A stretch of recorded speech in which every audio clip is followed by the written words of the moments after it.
Good afternoon, and what is a warm, bright, and sunny day? It is Monday, the 26th of August. Yes, it is Bank Holiday Monday, and I'm in the region with a nice hot cup of tea and a box to continue unboxing. And what I'm going to pull out of here is the Glimmering Valley for Numenera, published by Monte Cook Games. So, the perfect starting point for discovering the ninth world. Nestled in the thick forest of the Glimmering Valley, a few dozen buildings surround an ancient structure and a pair of crystal monoliths. This village of Neandrin enjoys a peaceful agrarian life. The bold or restless might occasionally head into the woods to find the dreaming cubes, see the river ring, or maybe visit the old witch in the infinite abode.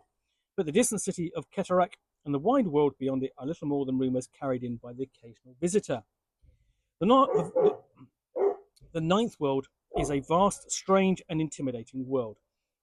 But big adventures sometimes start small. Launch your Numenera campaign in this vibrant and relatable home place, excuse me, filled with detail and life. Establish relationships and backstory, and ground your game in an immersive world. Then venture out into the Glimmering Valley and begin to discover the wonders, treasures, and dangers of the ninth world. Follow the path of adventure or explore the region's sandbox style. As your character's growing capability, players and GM alike are introduced to what makes the ninth world so unique and compelling.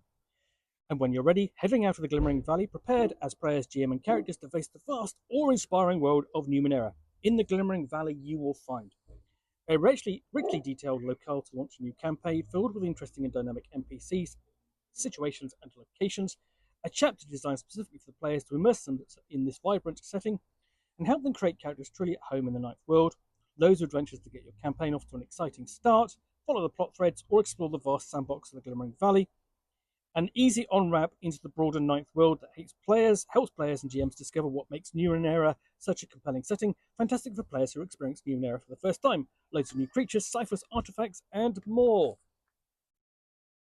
So think of this then as your Numenera starter kit. Essentially a setting, limited in scope, to help ease you into the setting and not overwhelm you with details and information. So, side, front, and back cover, you've got fantastic artwork that Numenera is renowned for.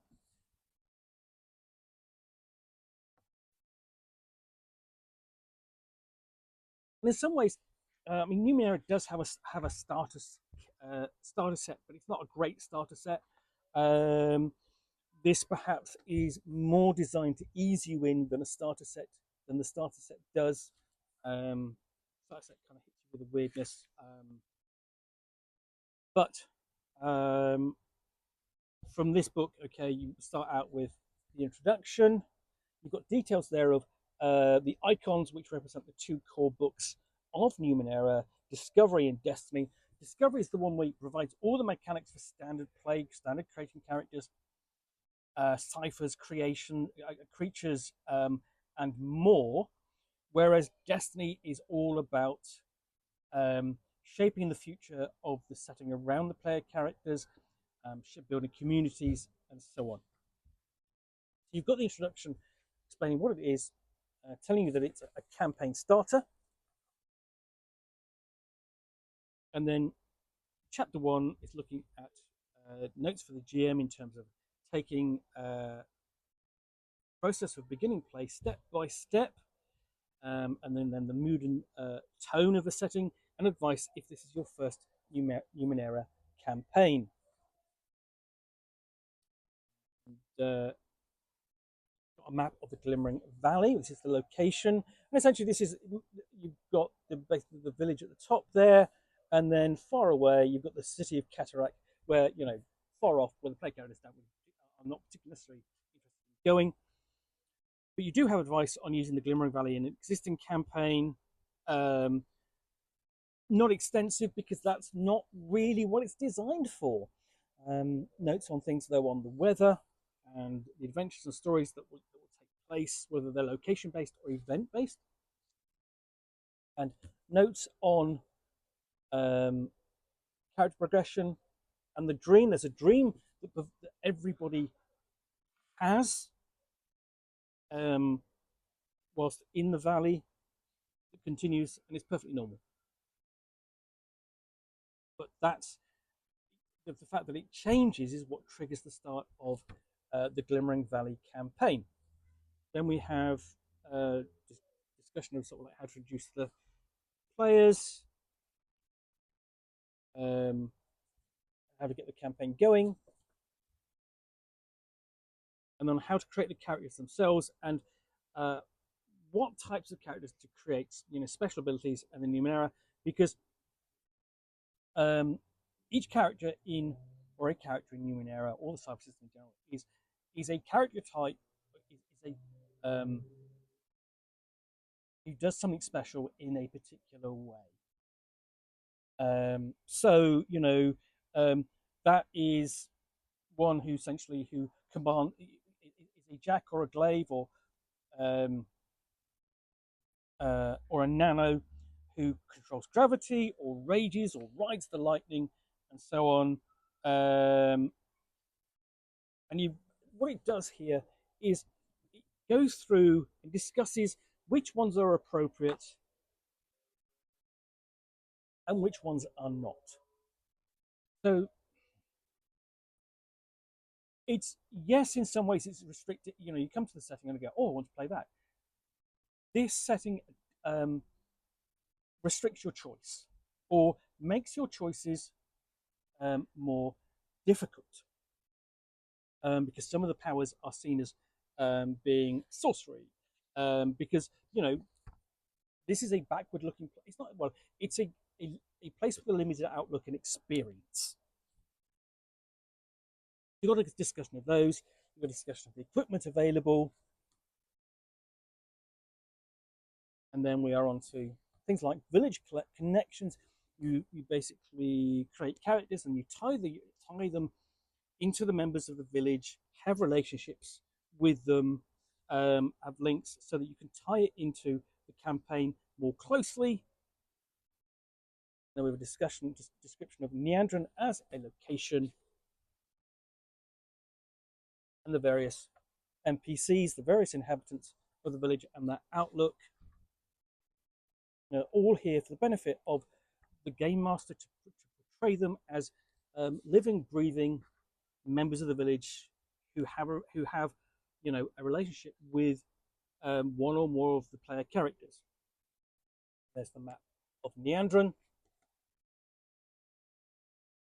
Descriptions of the various locations within the village, and then got a list of possible village events which can happen whilst they're there, and village GM intrusions, by which essentially little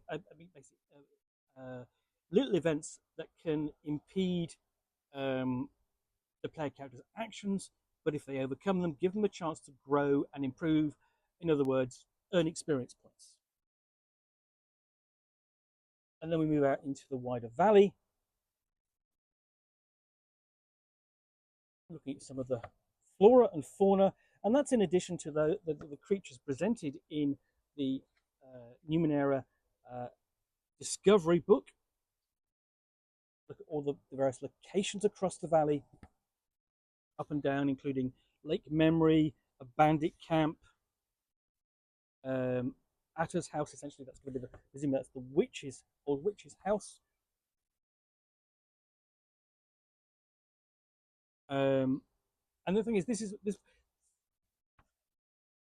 one of the tenets of Numenera is that Arthur C. Clarke's law that sufficiently advanced technology is no different from magic, and this is something that this campaign kind of embraces, that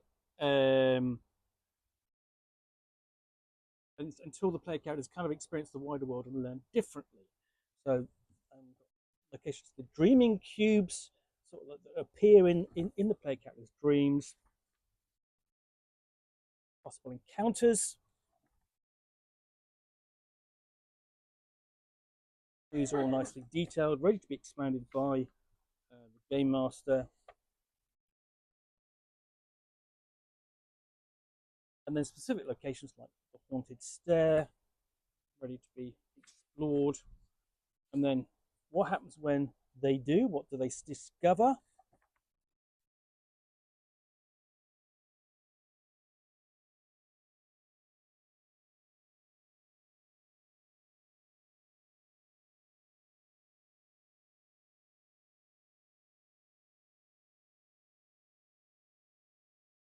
Another location, the ancient creche, a much wider location to explore, larger.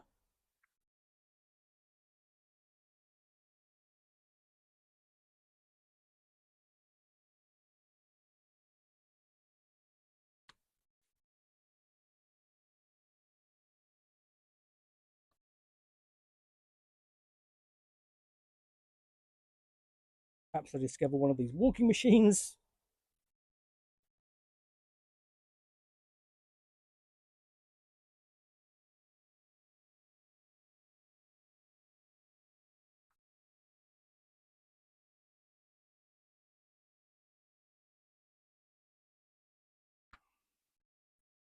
And just sort of some of the amazing, wondrous sights that kind of they don't realize are out there.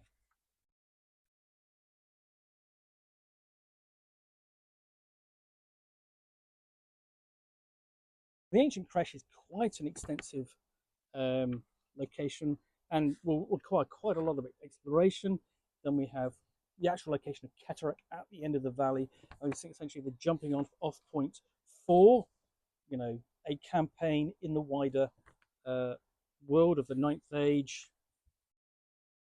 One that, essentially the player characters at the beginning really have almost, no kind of clear grasp of what lies out there. You basically, if you need replacement characters, some details on character creation and Cataract. And then some of the non-human species to be found in the valley, including the Brinii. And then we've got the Odada.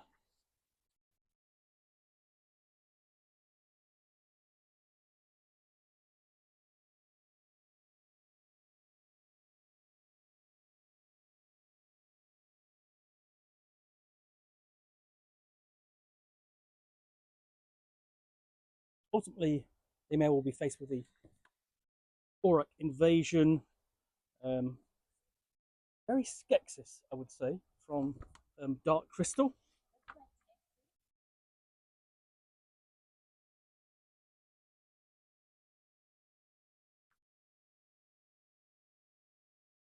Also another species, the Isatha.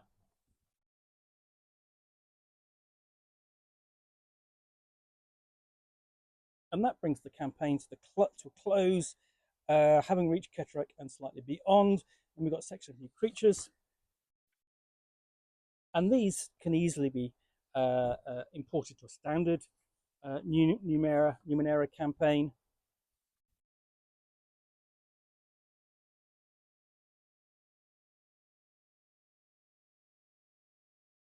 And some fantastic looking creatures and monsters.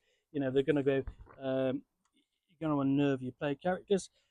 Lastly, we do have the player's guide. So this is the player's guide to Meandrin and what they know and who they know, as well as details of the dream and its vagaries, because it's not a concrete feel to the dream. Nothing sort of generally happens. It's a lot of sensory overload and so on. Here are those NPCs presented again, this time for the benefit of the players. So you're going to want to give that to your players when you run this, or at least reproduce it for their benefit. Hopefully, Monte Cook Games will provide that as a handout. It includes a map of the essentially the upper reaches of the Glimmering Valley. List of the starting options and ideas as to names, family, friends, village connections, that sort of thing. And a glossary and an index, which brings the supplement to a close. And basically, there you've got a full picture of Cataract at the end. So that's the Glimmering Valley, a starting campaign book for Numenera, which I really think is a great idea. Sort of taking the idea behind it from a sort of Dungeons and Dragons style small village setup, grounded in a community, and then exploring outwards and learning more about the greater world. Well, I hope you enjoyed this unboxing in the Nook. If you did, then please do click on the like button down below. And of course, if you've got any comments or feedback, I do appreciate you taking the time to post those. And lastly, if you want to be alerted to more unboxings in the Nook, where you'll see me out here with box, you typically containing a book or game or role-playing game supplement. In this case, a starting campaign for Numenera, which I will unbox and chat about to the best extent of my knowledge for roughly 10 minutes or so. All, of course, accompanied by a nice cup of tea. And please do click on the subscribe button down below. Thanks again for watching another unboxing of the Nook, and we'll be back again soon with another one. Bye for now.